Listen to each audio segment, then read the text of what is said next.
Look at the map in your head for a second and think about how power actually moves in the modern world. Because it rarely announces itself with flags and speeches anymore, it moves quietly through ports, contracts, and infrastructure that looks harmless until it's not.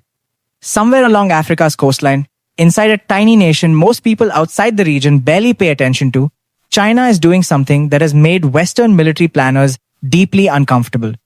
It's not calling it a navy base, it's not advertising it, and it's not asking for permission from global opinion.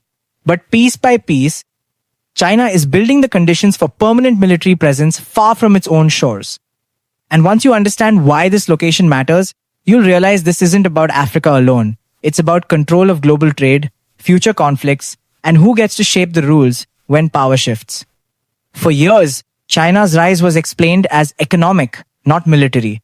Ports, railways, roads, loans, development projects. That was the story. But economics and military power are never truly separate. They're layers of the same strategy. As China's trade expanded across Africa, so did its need to protect that trade.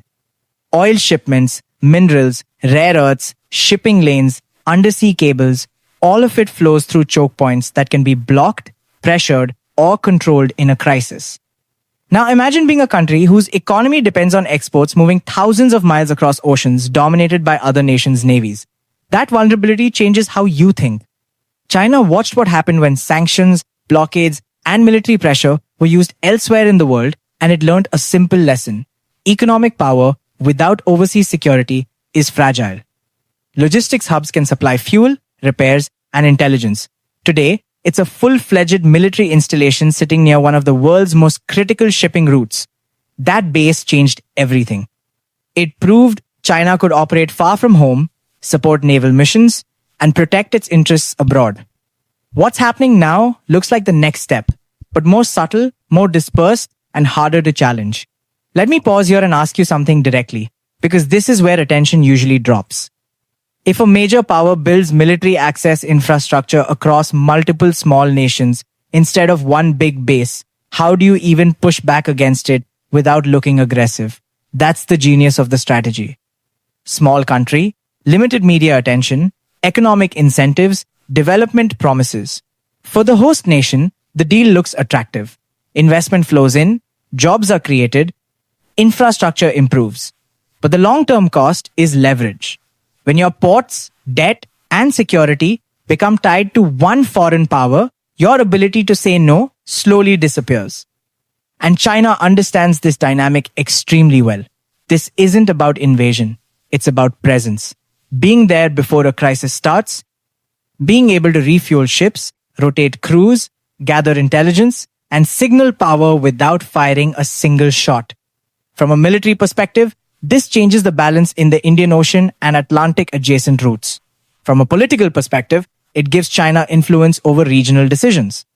From a global perspective, it challenges the assumption that Western navies will always dominate distant waters uncontested. And here's the part most people underestimate. This move isn't rushed. It's patient. China can afford to think in decades. While Western democracies argue, change governments, and shift priorities, long-term infrastructure quietly stays in place. One agreement signed today can shape power dynamics for the next 30 years. That's why analysts aren't panicking publicly, but they're watching very closely. Because once a base is openly declared, it's already too late. The real decision happens years earlier, when no one is paying attention. And this story isn't just about China. It's about a world where military power no longer needs conquest to expand. Influence is built through contracts, control is established through dependence, and conflict is prepared for long before it's ever visible. For ordinary people, this might feel distant, but it's not. Shipping lanes affect prices. Military balance affects stability. Stability affects markets, jobs, and inflation. Every quiet base built today shapes the risks of tomorrow. So think about this carefully. When the next global crisis hits, and suddenly naval presence matters again, which countries will already be positioned and which will be scrambling to catch up? That's the real reason this tiny African nation suddenly matters so much. If this video held your attention longer than you expected, if it made you look at global power in a new way, then this channel is exactly where you belong. subscribe, because we break down the moves that happen in silence but decide outcomes in the future. And trust me, this secret base is not the last one you'll hear about.